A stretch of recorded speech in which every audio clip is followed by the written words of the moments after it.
தை பிறந்தால் வழி பிறக்கும். இந்த பழமொழி நம்ம தமிழ் வாழ்க்கையின் நம்பிக்கையை ஒரே வரியில சொல்லிடும். தை மாதம் வந்தா பழைய துயரங்கள் விலகி புதிய நம்பிக்கைகள் பிறக்கும் என்று நம்ம முன்னோர்கள் நம்பினாங்க. பொங்கல் என்பது ஒரு நாளுக்கான பண்டிகை கிடையாது. அது 4 நாள் கொண்டாடப்படும் ஒரு முழுமையான பண்பாட்டு விழா. முதல் நாள் போகி. பழையன கழிதலும் புதியன புகுதலும் வழுவல கால வகையினானே. இந்த வரிகளின் அர்த்தம் என்ன? பயனில்லாத பழைய பழக்கங்களை விட்டுவிட்டு நல்லவற்றை வாழ்க்கையில வரவேற்கணும். அதனால்தான் போகி நாளில் பழைய பொருட்களை எரித்து மனசுக்குள்ள இருக்கிற பழைய கவலைகளையும் எரிச்சு விடுவோம். இரண்டாவது நாள் தைப்பொங்கல். இதுதான் பொங்கலின் இதயம். சூரியன் வடக்கு திசை நோக்கி பயணம் தொடங்கும் நாள். அதனால்தான் இதற்கு மகர சங்கராந்தி என்று பெயர். சூரியனுக்கு நன்றி சொல்லும் நாள், இயற்கைக்கு தலை வணங்கும் நாள். அதிகாலை நேரம்.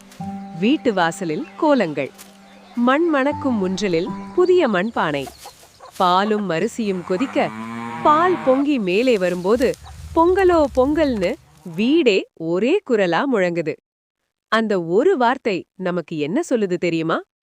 வாழ்க்கை பொங்கணும், மகிழ்ச்சி பொங்கணும், வளம் பெருகணும்.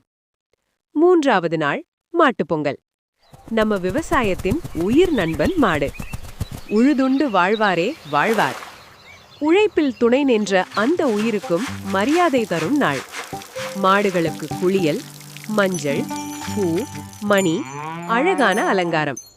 அதோடு சேர்ந்து தமிழர் வீர விளையாட்டு ஜல்லிக்கட்டு. ஜல்லிக்கட்டு விளையாட்டு மட்டும் இல்லை, அது தைரியம், அது மரபு, அது தமிழரின் அடையாளம். மாடு கொடூரமில்லை, அது குடும்பத்தின் ஒரு அங்கம். அதனோட வலிமையையும் மனிதனோட தைரியத்தையும் ஒன்றாக காட்டுற திருவிழாதான் ஜல்லிக்கட்டு. நான்காவது நாள் காணும் பொங்கல். உறவுகளை பார்க்கும் நாள், நட்புகளை புதுப்பிக்கும் நாள், இயற்கையோட இணைந்து மகிழ்ச்சியா கழிக்கும் நாள். நன்றி மறப்பது நன்றல்ல. இந்த பழமொழி இந்த 4 நாளுக்கும் பொருந்தும். சூரியனுக்கு நன்றி, விவசாயிக்கு நன்றி, மாடுக்கு நன்றி, இயற்கைக்கு நன்றி. இந்த பொங்கல் பண்டிகை நமக்கு சொல்லித்தர முக்கியமான பாடம் என்னன்னா, மனிதன் தனியா இல்லை. இயற்கை, உயிர்கள், உழைப்பு எல்லாம் சேர்ந்துதான் வாழ்க்கை. இந்த மகர சங்கராந்தி உங்கள் வாழ்க்கையிலும் புதிய தொடக்கத்தை தரட்டும். பழைய கவலைகள் கழியட்டும்.